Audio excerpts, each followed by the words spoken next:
Hello friends, welcome back to my YouTube channel. આજનો આપનો subject છે સ્ટેટિસ્ટિક, આંકડાશાસ્ત્ર. એની અંદર આપણે એક ટોપિક જોઈશું મીન, મતલબ મધ્યક.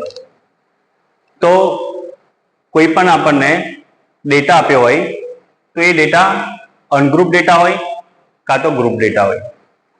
અનગ્રુપ ડેટા એટલે કે અવર્ગીકૃત માહિતી, અને એનો જો આપણે મીન ફાઇન્ડ કરવો હોય તો x bar is equal to sigma xi upon n. Ungroup data એટલે તમને ઓનલી ફોર ઓબ્ઝર્વેશન આપેલું હોય, અને એ જે ગ્રુપ ડેટાનું એટલે વર્ગીકૃત માહિતીનું આપણે મીન ફાઇન્ડ કરવો હોય તો એને ટુ પાર્ટની અંદર ડિવાઈડ કરેલું હોય.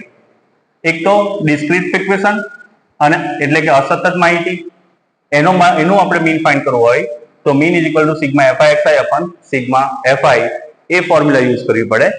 અને ત્યાર પછી કન્ટિન્યુઅસ ફ્રીક્વન્સી એટલે કે સતત માહિતી, એનું ફાઇન્ડ કરવા માટે direct method, assume mean method, step division method એટલે કે પ્રત્યક્ષ રીત, ધારેલા મધ્યકની રીત અને પદ વિચલનની રીત.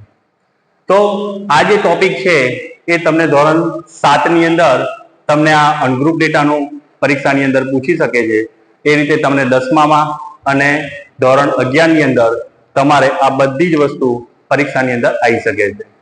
હવે આપણે આગળ પહેલું જે મીન શરૂ કરીશું તો અનગ્રુપ ડેટાથી આપણે શીખવાનો પ્રયત્ન કરીશું. તો અહીંયા આગળ તમને કહે છે કે find the mean of the first 5 whole number, એટલે કે પ્રથમ 5 પૂર્ણ સંખ્યાનો મધ્યક શોધો. તો પ્રથમ 5 પૂર્ણ સંખ્યા કોણ આવે તો કે 0, 1, 2, 3, 4. 1, 2, 3, 4, 5 થઈ ગયું. એની ફોર્મ્યુલા શું છે આપણને કે x bar is equal to sigma xi upon n. એટલે તમને જે ઓબ્ઝર્વેશન આપ્યા છે એ ઓબ્ઝર્વેશન નું ટોટલ કરવું. તો સિગ્મા xi અપન n એટલે 0 પ્લસ 1 પ્લસ 2 પ્લસ 3 પ્લસ 4 અપન 1, 2, 3, 4 જેટલા નંબર આપ્યા હોય નંબર. તો 4 plus 3 7, 7 plus 2 9, 9 plus 1 10, 10 divide by 5 answer કેટલો આવશે 2. એ જ રીતે find the mean of the first 5 even number. First 5 even number કયા કયા આવે તો કે 2, 4, 6, 8, 10. પ્રથમ 5 બેકી સંખ્યાનો મધ્યક, એટલે કે બેકી સંખ્યા લઈએ તો 2, 4, 6, 8 અને 10. સેમ એ સૂત્ર વાપરીશું.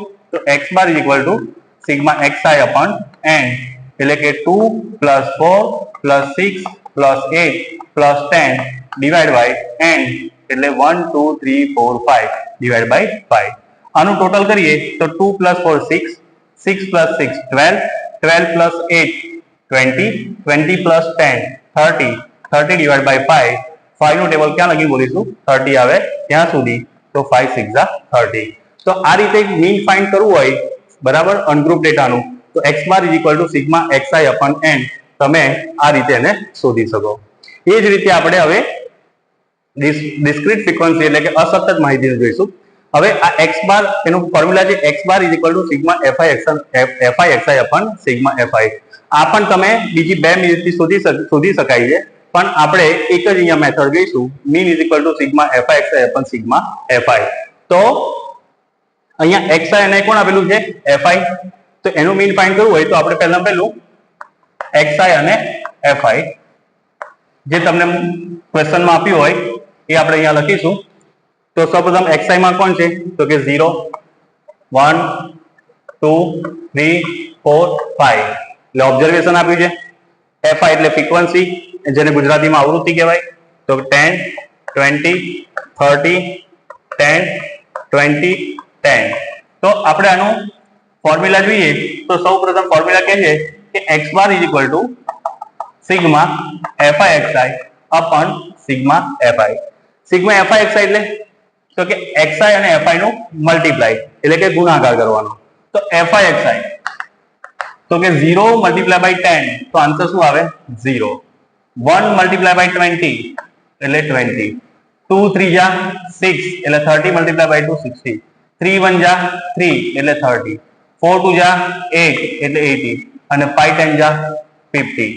તો ફોર્મ્યુલામાં એવું કહે છે કે mean is equal to sigma FI એટલે સિગ્મા એફઆઈ એટલે આનું આપણે શું કરવું પડે, એડિશન કરવું પડે સિગ્મા એફઆઈ એટલે.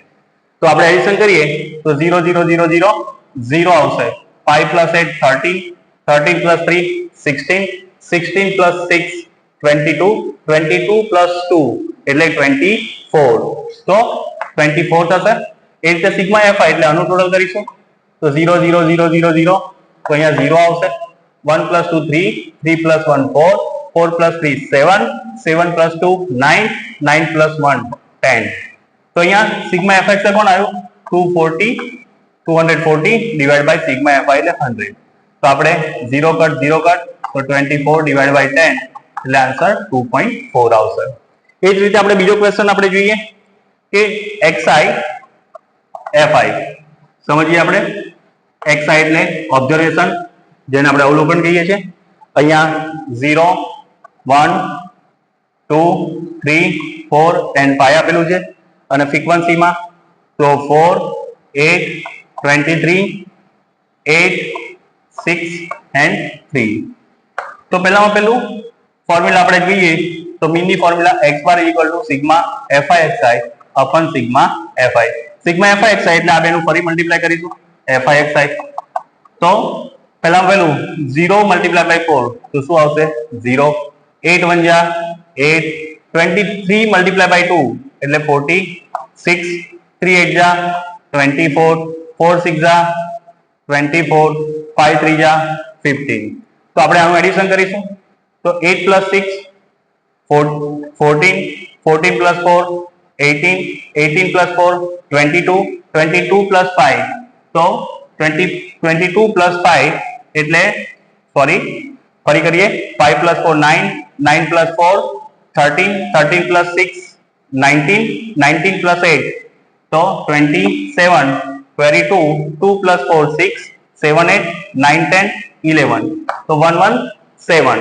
તો 117 એટલે આનું ફ્રીક્વન્સી નું કરીએ તો 3 તો 4 + 8 + 23 + 8 + 6 + 3 4 + 8 + 23 + 8 + 6 + 3 તો આ કેટલું આવશે 52. તો sigma fi is equal two 52. કેટલું આવશે 52. તો હવે મીન નું ફોર્મ્યુલા સિગ્મા fi xi એટલે આનું ટોટલ 117 ડિવાઇડ બાય 52. તો 117 ડિવાઇડ બાય 52 કરીએ 117 ડિવાઇડ બાય 52 એટલે 2.25. તો આ રીતે આપણે મીન ફાઇન્ડ કરી શકીએ અનગ્રુપ ડેટા જે આપણે આ જોયું એ રીતે. એન્ડ સેકન્ડ ગ્રુપે ડેટાની અંદર ડિસ્ક્રીટ ફ્રીક્વન્સી એટલે અસતત માહિતીનો આપણે આ રીતે શોધી શકીએ. એ જ રીતે કન્ટિન્યુઅસ ફ્રીક્વન્સી એટલે સતત માહિતીનું આપણે નેક્સ્ટ વિડીયોમાં જોઈશું. બરાબર છે. અને તમે આ રીતે કોઈ પણ સમની પ્રેક્ટિસ કરશો તો 10th સ્ટાન્ડર્ડની અંદર તમને આ 1 માર્ક્સની અંદર પૂછી શકે અને આ સમ તમને 3 માર્ક્સમાં કે 2 માર્ક્સમાં પણ પૂછી શકે છે.